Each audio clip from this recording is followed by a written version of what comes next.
Don't engage alone. We do this together.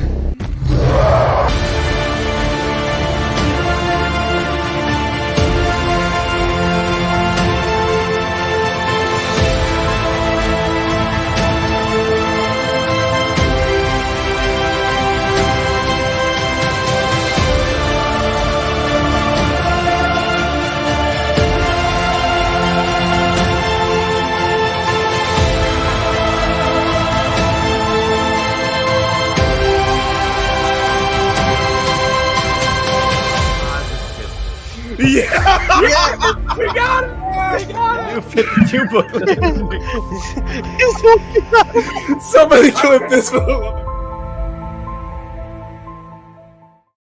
Welcome to the live conclusion of Justice League, Wait. the original series, Rewatch. I am Jared. I'm here with Nick. What's up? I have to be honest with you. I'm feeling very crossed right now. I'm feeling Starcrossed? So you stole my thunder, but yes. Mm-hmm. Yeah, we're talking Starcrossed, the epic conclusion to the original Justice League series.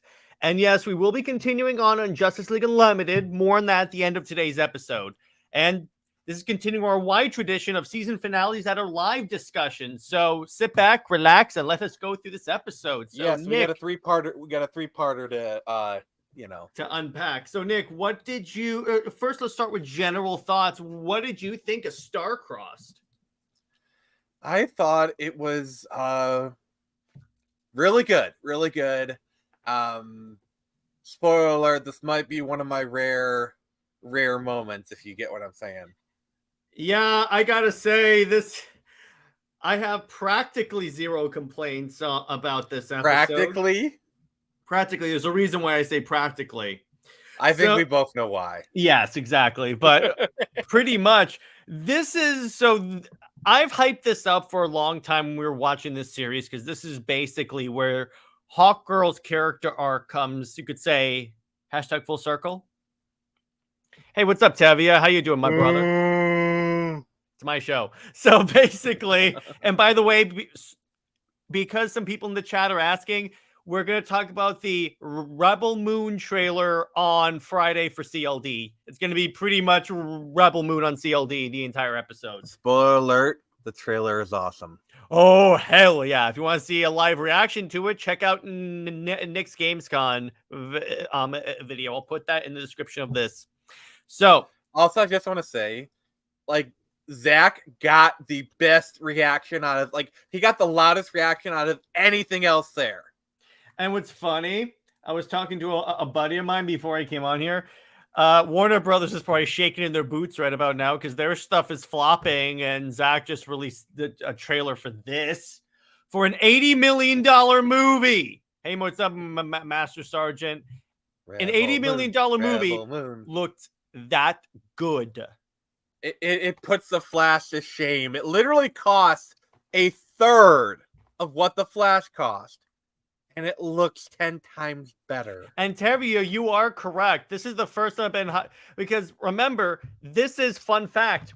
The original Star Wars, the original pitch that Zach had for Star Wars is just it got rejected. So he just reformulated it into his own universe. Yes, and which you know what? I'm gonna say this. If it turns out in the unlikely chance he doesn't come back for DC, but is continually able to produce this, I'd be fine with that. I still want him to come back and do Justice League 2 and 3. But if this is all we get, I'm fine with that. Do you agree with me, Nick? Yes.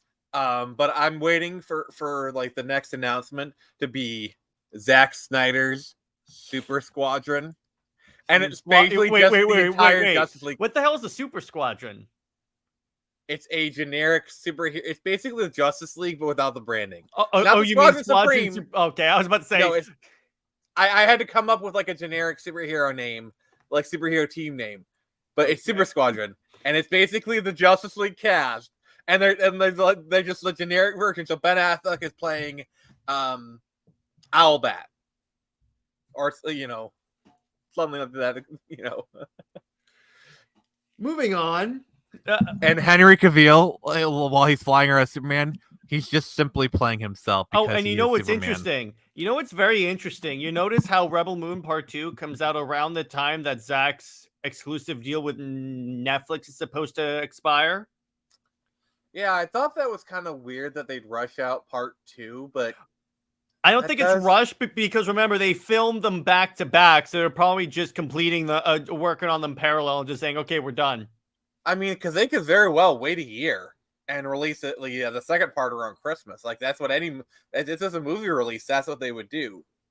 But remember, this is Zack Snyder we're talking about, and he is no, and we're also getting a Rebel Moon video game with 4-player co-op. Oh boy, that means. All right, let's cross back to the stars. All right.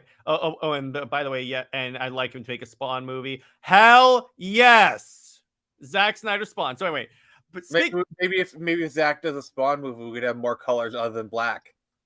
Yeah, exactly. So, and by the way, this is the last thing I'll say about Rebel Moon. Actually, what Zach will say about Rebel Moon.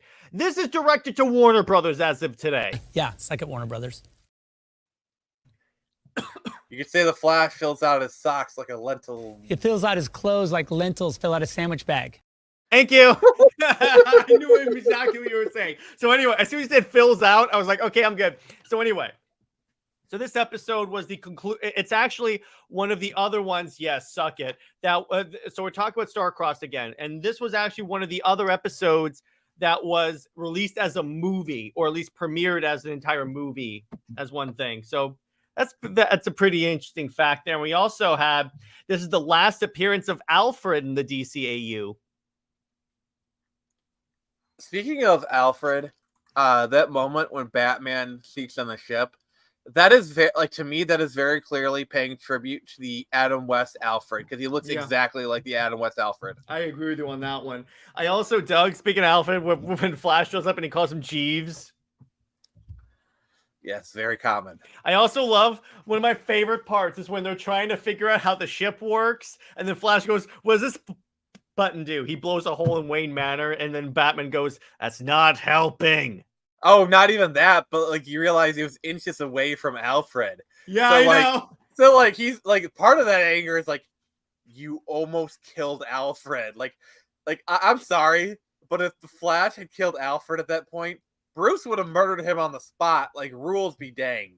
Right, Brown Destroyer brings up a really good math equation. Star Wars plus Dune plus John Carter of Mars plus Lord of the Rings plus Seven Samurai plus Blade Runners plus I'll add one plus Justice League equals Rebel Moon.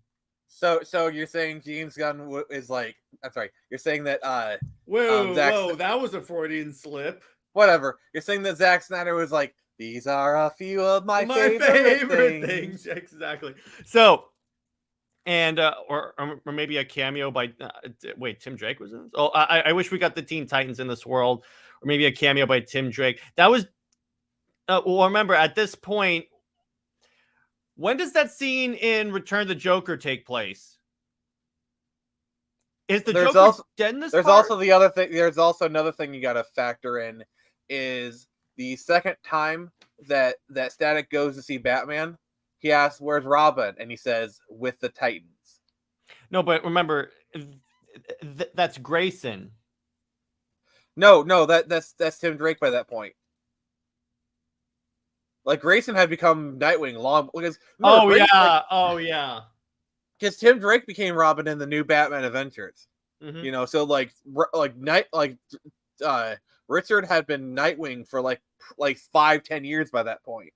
Mm-hmm. Okay, that makes sense. So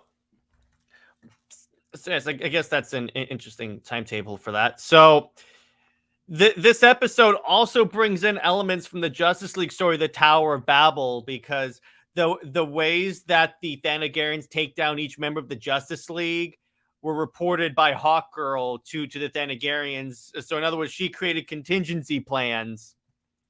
So that's kind of interesting. And I love how no one takes Batman seriously, much to their chagrin. I also love it that it's Wonder Woman that just kind of gets everything started. Like, It's like, oh, what you think you can like? I also love that like she kind of like pokes at his ego, like his masculinity a little bit, like oh, you don't think you're strong and like blah blah blah. I'm restrained. like she was kind of like poking at his ego a little bit, and she used her brains and her heart is what won her rather than her brawn, which is a very Wonder Woman thing to do. Yes, it is. And fun fact, so she's like tied up in the lasso. That's actually a reference to, I believe, Red Sun, because and the whole idea is that if she actually breaks the lasso, her powers go away because the lasso is a gift. By the way, I like this whole series. This third-parter is also subtitled "The Author's Barely Disguised Fetish." Oh yeah, exactly. I'm sorry, I had to reference that meme. It's really a like flashback to the old Marston comics, if you know what to look for. I mean, But literally tying her up is from there. So, and yeah, exactly. I love how she's the first to escape, and then they get out. don't and then you know Wonder Woman cannot be kept in bondage? Yeah, I also love one of the best moments. So the Justice League are on the run, and they figure we can't just walk through the streets in our costumes. So Do you have the clip? No, I don't, because I didn't have time to get it, dude. So essentially, what happens is the Justice League are like on the run, and this is hilarious.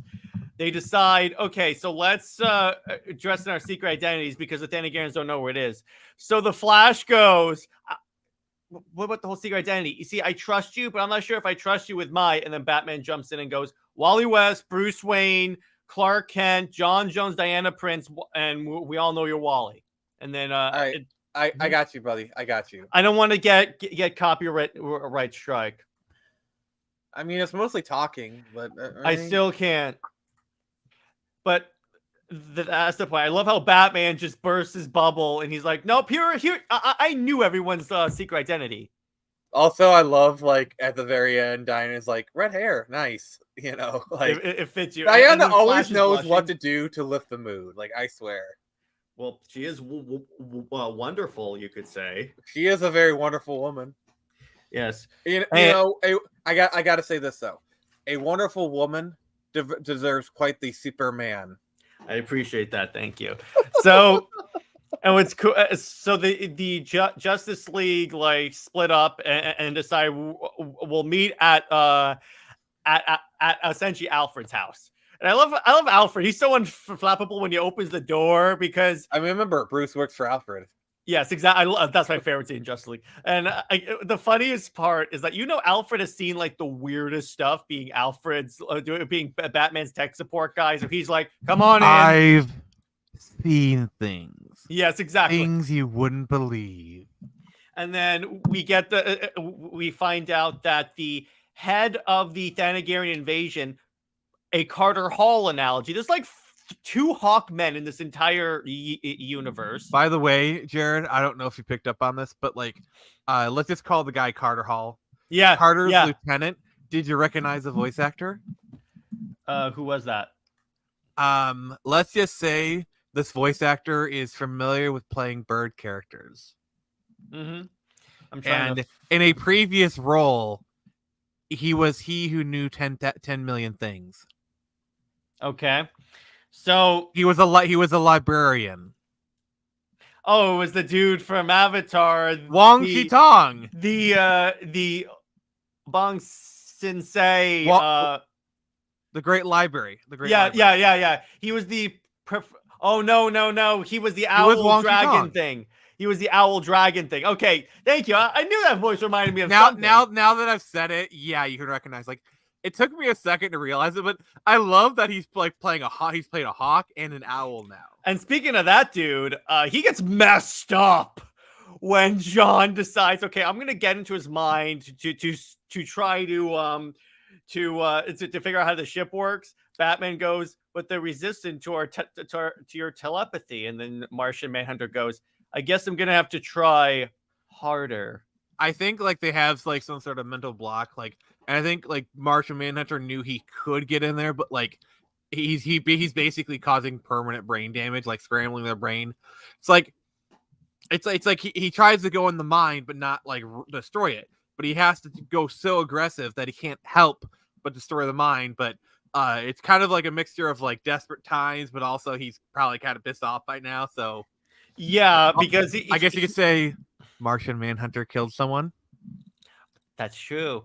That is again. Everyone that tells me that the DCAU Justice League don't kill anyone. That's it. I love Alfred. Don't go out I and love explicitly Alfred. Say it. Wait, I love Alfred, and I'm always left to take out the trash. I'm sorry, but I love DCU Alfred. That guy was a So quit cool. machine. I love that guy. He's one of my favorite parts of the universe. I mean, honestly, I wouldn't be surprised if the Snyder Alfred was based off of him, because like the Snyder Alfred was also really much a quips machine. I really feel like Zach like took some inspiration from that. Mm-hmm. I love where my favorite Snyderverse line for Alfred is when he goes, don't worry, Bruce, you're still gonna be alive, but not for lack of trying." Mine is like, go up there, maybe you'll find a woman to make you honest, as if that'll ever happen. Mm-hmm. And you know what happens? He literally finds a woman that makes him honest. Yeah, Lois Lane. I was saying his friendship with Wonder Woman helped him be better. But I'm saying if you look at the symbolism in Justice League, Nick, if you look at the original storyline in the whole rejected Lois Lane pregnant by Bruce idea, that's kind of what that is. But Wonder Woman. But the friendship with Wonder Woman, yeah. We can agree they were friends. Like they were good friends. I'd say they're more friends in Justice League, and that one they were more like acquaintances. I don't know if you look at the way they interact in Justice League. I think they're very much friends. Like in Justice League, I think they were more friends in Justice League, is what I said. Plus, like in BVS, I think it's like they kind of had like a respect for each other. Like they were kind of like toying teams. Like, and as friends, much, they're just friends. As much as I don't like the Wonder Bat thing, that did lead to a fantastic scene when Gal Gadot goes, "I don't think you've ever known a woman like me," and I'm like, okay, that is the most Wonder Woman thing she could have said. And by the way, the other scene that sold me, you and I share this exact scene. She's knocked back by Doomsday and just smiles. I'm like, yes! That is the scene that sold me on Gal Gadot as Wonder Woman. Because it was improv. Like as soon as I saw that, it was like, yes, yes, yes! Because it's improv. That wasn't even in the script. She just did that because she's like, I figured she'd be enjoying the battle. And I'm like, you get the character. Gal Gadot understood the assignment. Like, again, Zach cast people that clearly knew who they were playing. Which, by the way, which I cannot wait for Rebel Moon. Just that is like one of the reasons why. And we'll get to see Ray Fisher playing Blood Axe. That's so badass. I mean, honestly, just everybody. Like, honestly, like so many of my favorite actors are Anthony Hopkins as the robot. The robot is actually a retired knight. You got Charlie Hunnam in it. You got Dijon Johansson. Like, I'm probably butchering his name, but like he's just an amazing actor. When the original trailer came out, you know that picture of Charlie Hunnam with the hood? Everyone was like, "Oh, it's Green Arrow," because everyone thought that Charlie would be Zach's Green Arrow, which I could see that. Okay, he is officially my pick for, because like it actually got me thinking. Like, he could actually play Green Arrow. Like. He's my pick now. He's my pick. Me too. I like that. So anyway, back to Justice League. Right, Green Arrow shows up in the first episode of JLU, so we'll be able to watch that later. But what's interesting is we get this scene. All right, I kind of glossed over it, but we might as well address this. So when they're separated, and by the way, it's kind of funny. I've read fan fictions of this. Oh, by Brit, where they replace Batman with Superman. Oh, don't you love how like it had a downward inflection? Then he corrected it. Then I explained. That's why I left the pause there. So what happens is, and any of you guys that have watched Nick's streams know that this used to be my intro. Thank God. It's that. So I corrected that mistake. Wonder Woman and Batman have to like hide from the Thanagarians, so they decide to kiss. And here's my thing: beyond the Wonder Bat thing, here's why that doesn't work. You've already established that the Thanagarians don't know what you look like as people. Why do you need to do that? Well, honestly, the explanation is go watch Captain America: Winter Soldier. Like they explain why they did that. Like that scene where in the mall and him and Natalie kiss. I mean her and Natasha. Like they say, like kissing makes people public displays of affection make people uncomfortable, and it's the very same exact reason. They're trying not to draw attention to themselves, so they kiss. Also, it obscures their faces. By the way, because like True. their faces are so close together. Plus, with them kissing, it's like I don't want to look at that. So like they're not getting a good look at their faces anyway. There is a practical reason for it. There's a practical reason, and coming from someone like Bruce, that's kind of in that whole little spy realm, I get it. My problem with it is that it's one of those occasions. See, here's the thing. I don't respect Wonderbat in this show, not because of anything about like a creative saying she was 18 or anything like that. Ignoring Bruce Timm or anything like that. I just realized that my problem is I hate when creatives tease something and won't go through with it. I'm like, hey, if you want because you're obviously trying to tease them being together. If you really want that, don't tease it. Go for it. I'll respect that much. Okay, that's fair. That's my main issue, and DC is guilty of this. It's the same thing with Super Wonder. They do the exact same thing, and I'm like, this is just you can get people to keep watching. That's it. I get it.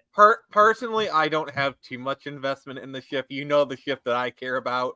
Which, by the way, when we do our Teen Titans rewatch, I'm going to be bringing that up a lot. I'll prep a clip in response. Marvel is also guilty of this too. Is that let me put it this way: I could, even if I really genuinely loathe the pairing, if they actually committed and put them together, I could respect that they at least did it and took a risk. You want to know what like Marvel's most egregious like T ship? Wolverine and Jean Grey. Like they've had I'm sorry. Like they've kind of like it got so like it's been such a big thing. They even put it into the movies. They had that thing going on, and they never actually saw through with it. Especially now that Scott is with Emma, why not have Jean with Wolverine? I mean, seriously. But by the way, I'm gonna make a hot take for all you X-Men fans. I think Scott was better off with Emma Frost. You're talking comics, right? Comics, because here's why. Emma doesn't die every 30 seconds. Oh, okay. Okay, I gotta bring this up. I think I've mentioned this on the show before. One of my favorite lines in all of comics is this is during like the Civil War kind of era, and it's Wolverine. He's talking to Emma and Scott, and they're talking about something, and Wolverine says, Jean Grey would be rolling in her grave. That is, if she stayed in it for more than 5 minutes. Yeah, that's my problem. I'm like, she comes back and it gets killed. I'm like, that's emotionally draining on someone. At least, and it was actually a real fun idea that they played with because she can turn Diamond into Diamond form. Wait. Are you saying that Jean Grey is the Krillin of the Marvel universe? Who's Krillin? Dragon Ball Z. I haven't watched Dragon Ball, Nick. Krillin. I wish Jay Heat was here. He'd help me with this. But Krillin is a character who's notorious for dying, and they keep having to revive him. Yeah, it's like there's a joke where it's like, how many Saiyans does it take to screw in a light bulb? And the punchline is, it'll take 3 episodes, and Krillin dies in the end. There's a cute moment in the comics where Emma can turn to Diamond, right? That's one of her powers, so she's practically invulnerable. So what this allows her to do, and she brought this up, he can take off his glasses and she can actually see his actual eyes, and she says that's something only I can do. And I'm like, oh, I like that. Plus, he kind of helps her become because remember, Emma used to be a villain, and he kind of helps essentially transition her to being a hero. She's kind of a cold-hearted female dog. Yep. That's why that's why my top 3 X-Men characters are Scott, Emma, and Wolverine. I don't like what they've been doing with Emma, with Scott the past 20 years or so. No. Like, they've really been they've really been taking Scott into more of a Magneto direction, more like villainous. Arguably, like they stopped that after Avengers versus after Inhumans versus X-Men when they killed him. I do this because guess what? No one Comic stays book dead death. in comics except Uncle Ben. Again, no, he came back in Spider-Verse as the Spider-Ben. It was a Spider-Man variant where Peter died instead of Uncle Ben. And Tavia, we don't talk about the Bendis X-Men run. I will be dying in 5 minutes of But anyway, a very back to aggressive butt Justice cancer. League. Fun fact, the title is a reference to the phrase star-crossed lovers from Shakespeare's Romeo and Juliet. The phrase star-crossed indicates predestination, i.e. that certain fates are written to the stars, and in Romeo and Juliet's fate, their love was doomed. And this can really be like sort of mirrored in Jon Stewart and Shiera's relationship, which kind of ends at the end of this show. Does it actually end? Like, doesn't okay? Don't... It ends for as far as the show is concerned, but in the comic, to be fair, the show also ends at the same time. But the comic. I'm talking about JLU as well. In the in the show, in JLU, they implied they still love each other. Then in the comic, that was a sequel to JLU, they imply that they got back together. Also, the other thing to realize is if in the show itself they say they got back together, because if you go by the future, yeah, exactly.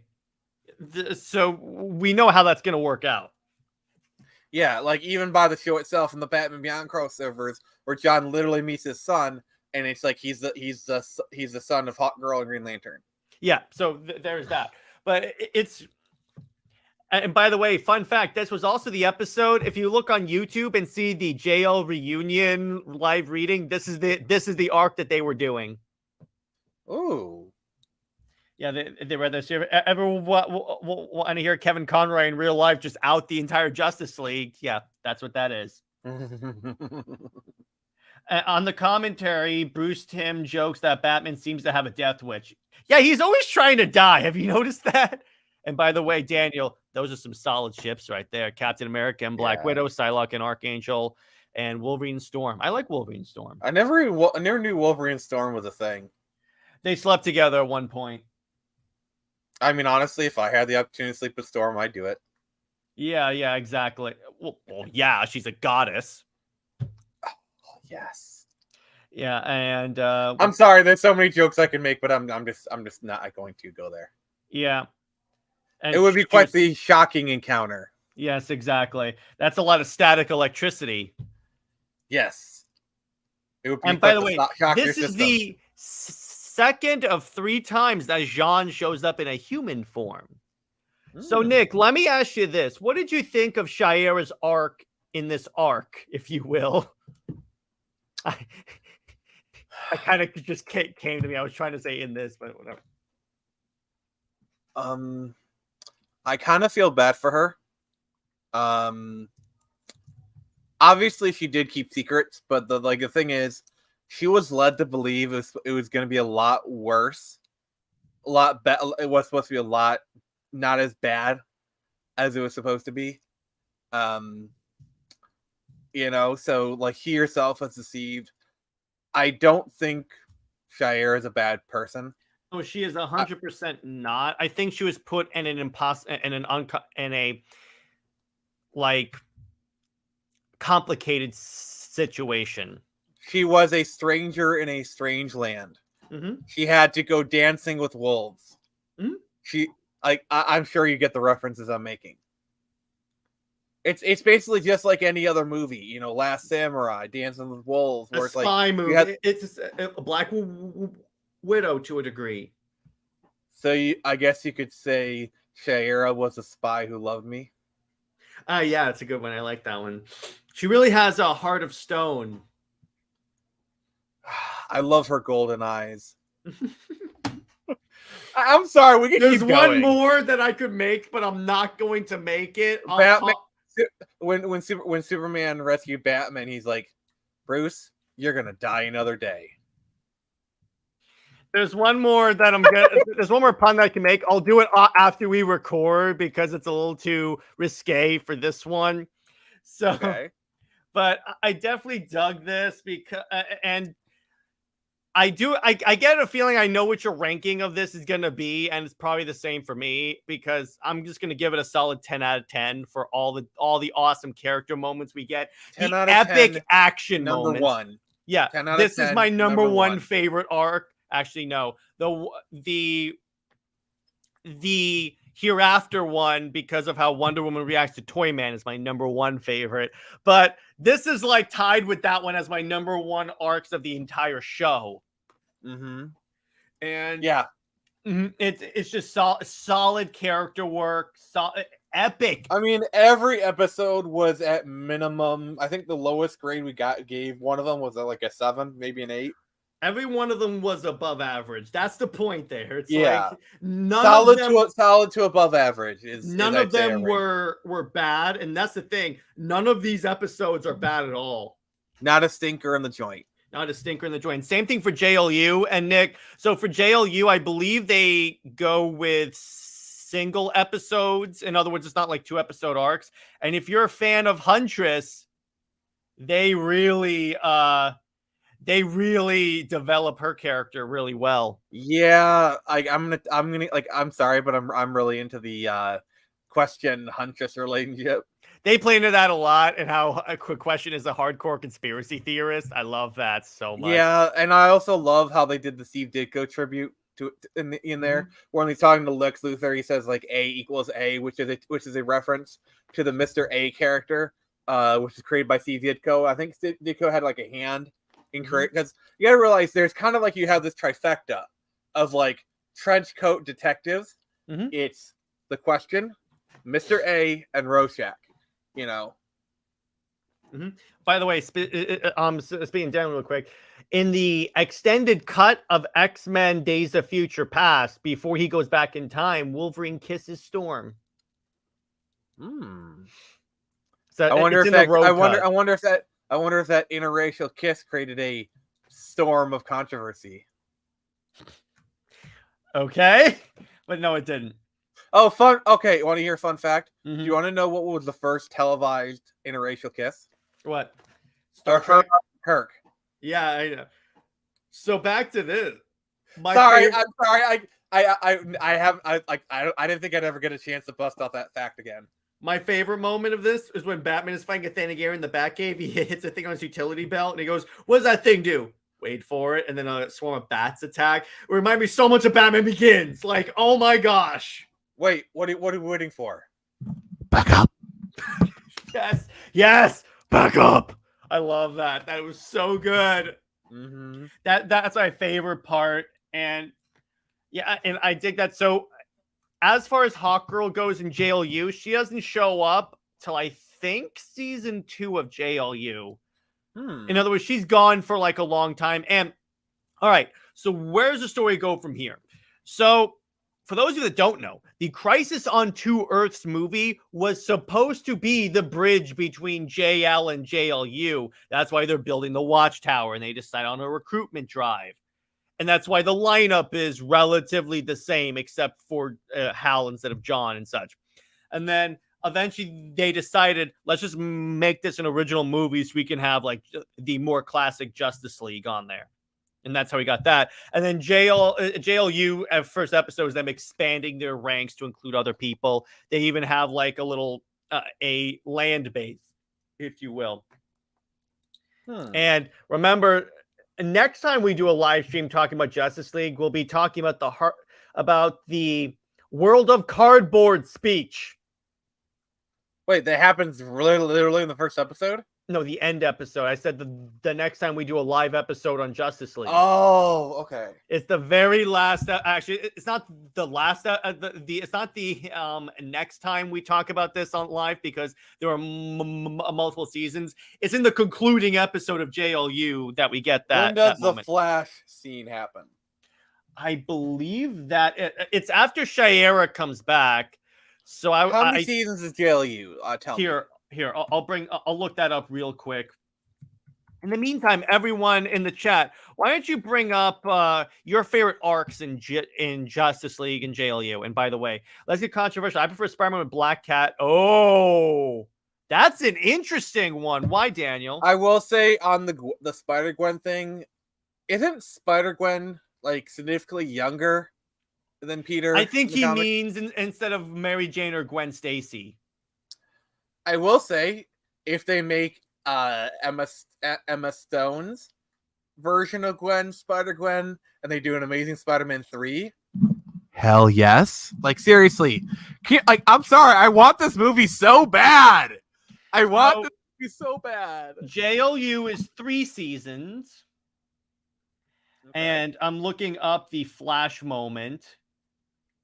Because yes, that is one of the most, and again, someone like redid that into rescored it with the the Flash going back in time moment in Zack Snyder's Justice League. So I guess you could say, gotta go fast. Yeah, exactly. I'm trying to find that. So far I can't. If you guys know what episode it is where the Flash has that moment versus Brainiac Lex Luthor. Season 3 is a Cadmus arc, right?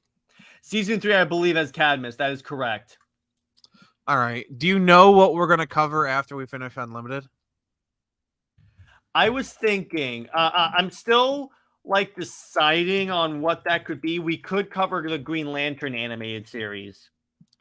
That's fair. But that'll be pretty short. Like, what's the next big long-term one? That's a good question. Let me see here. I'm on Max right now, so I can look. We could do Arrowverse. Yeah. Smallville is also an option. Smallville is way too long. I think it should be something DC or Marvel related, because I think that's kind of your bread and butter. Mm-hmm.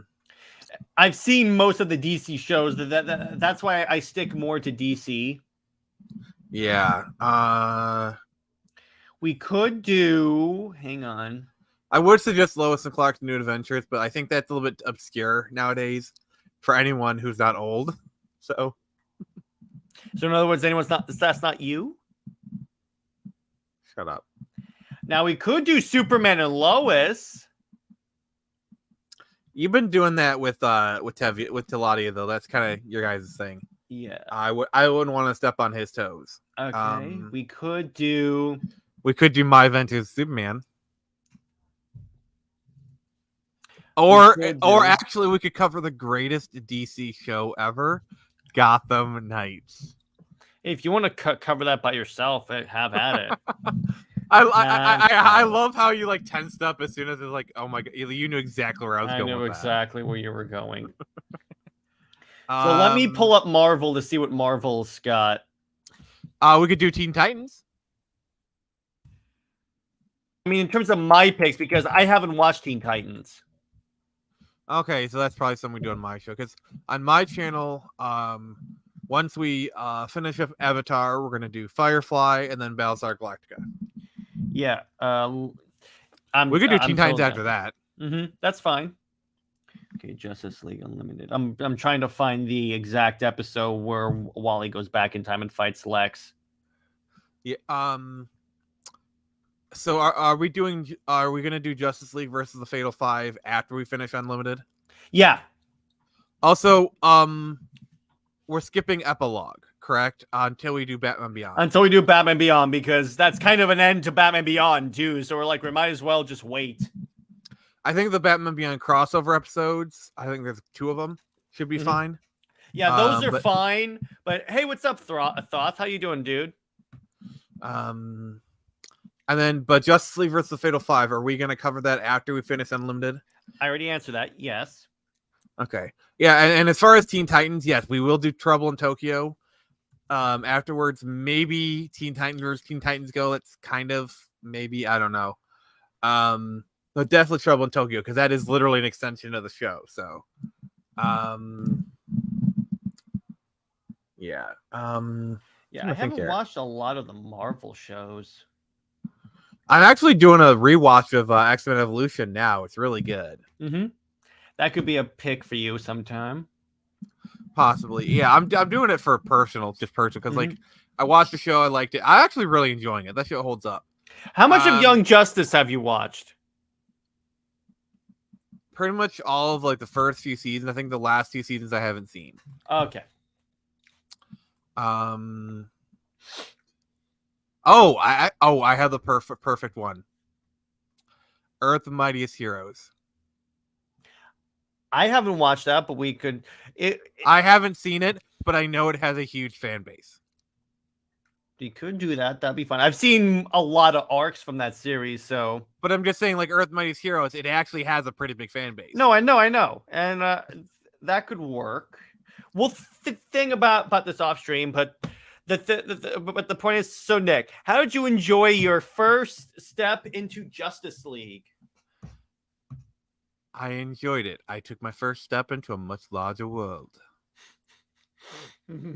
You are not the center of my universe. I will find him. I will find him. I love that line. That's so good. You know, I'm also a fan of Justice. One more, Nick, and I will make you watch Gotham Knights yourself. Oh, or you could force me to. Everyone sub to Nick, because if he gets to 400, is it 400? 400 by the end of the month, he has to live read and react to my good friend Sin's Past. All right. Here's the good. Daniel's got a suggestion here. We might as well just do this. That's possible. I've watched season 1. I haven't watched season 2, so I guess we'll count that and we'll just watch. I started to watch the Frenemies season, which I think is season 3. It's just if we're doing a rewatch, I'll watch it, but I just kind of lost interest at episode season 3. Yeah, you know what? I'm at 382 subscribers, so I only need 18 more people to sub to me. So, do you want to look up my YouTube, or do you want me to grab it? Real quick, just real quick. What about have you watched Titans? I have. I don't think I've seen like the last 2 seasons, but I did enjoy them. That's a possibility. I mean, if we're going by DC, there's Doom Patrol. I haven't watched Doom Patrol. Yeah, I think I watched like the first half of season 1. I didn't really enjoy it too much. It just didn't really interest me. What we could just do is pick a show that both of us haven't watched and just go for it. There's Invincible, which I've watched most of it. I've seen all of season 1. And also there's the Adam Eve special that's pretty good. Mm-hmm. There's The Boys. We could do The Boys. How much of The Boys have you watched? I've seen everything but the latest season, but I saw most of the clips. Mm-hmm. So, you know what? Daniel asked a long time ago, how about we just do Stargirl? Yeah, that's fair. I do think when Invincible season 2 is coming out, we need to do a series leading up to it, and then we need to cover it as it comes out. And because I think Invincible is definitely something that we both would enjoy. Yeah. Oh yeah, I love Invincible. So also, I'm going to announce it for my channel when season 2 of House of the Dragon comes out. I will be covering that on my channel. Sweet. If anything about the Stargirl TV series, it ran at the same time as She-Hulk, and I felt that the only one of those 2 shows really was about the female superhero. That's good. So yeah. So the problem with every Greg Berlanti show, and like this is literally like this is his personal trope. He takes the superheroes and then he gives them a team. So it's not Team Arrow, it's not Team Flash. It's like you got like all these big group of supporting heroes, and it's like he makes everything an ensemble show. Well, it's like, oh, it's Arrow, but you got all these ensemble cases. Like the worst part is when he had Flash. Like, oh, you are not the Flash. We are Team Flash. It's this is a problem with every show Greg Berlanti touches, and Stargirl is it's Stargirl, but it's really a Justice Society show. Mm-hmm. Yeah, that's just CW in general. So on that note, Hope you guys enjoyed this episode. Fun fact: Stargirl was actually supposed to be an HBO Max series that they just threw on CW. Actually, it was That's supposed why... to be. Actually, it was supposed to be a DC Universe show.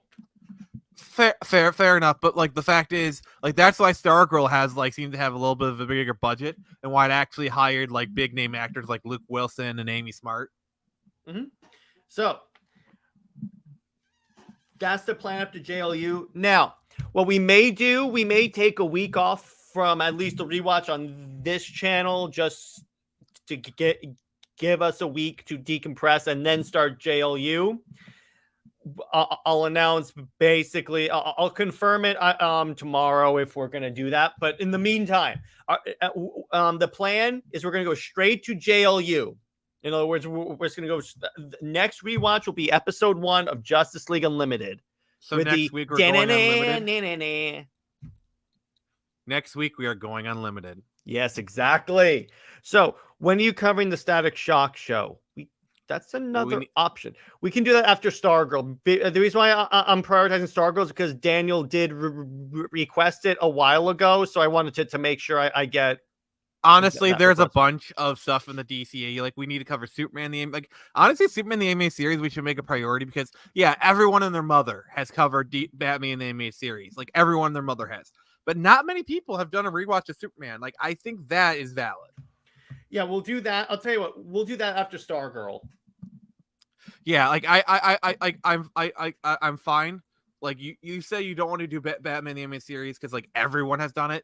That I understand that. I agree, Nick. Nick, I agree. You don't have to go on any more on that. I agree.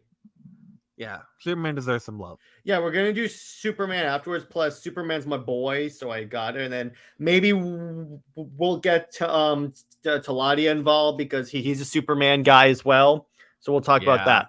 So on that note, we'll see you guys for Justice League Unlimited when we significantly expand the hell out of this universe.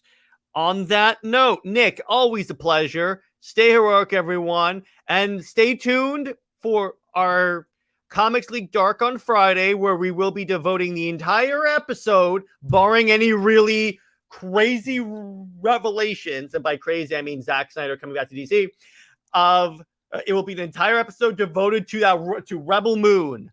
Stay heroic, everyone. I will see you later.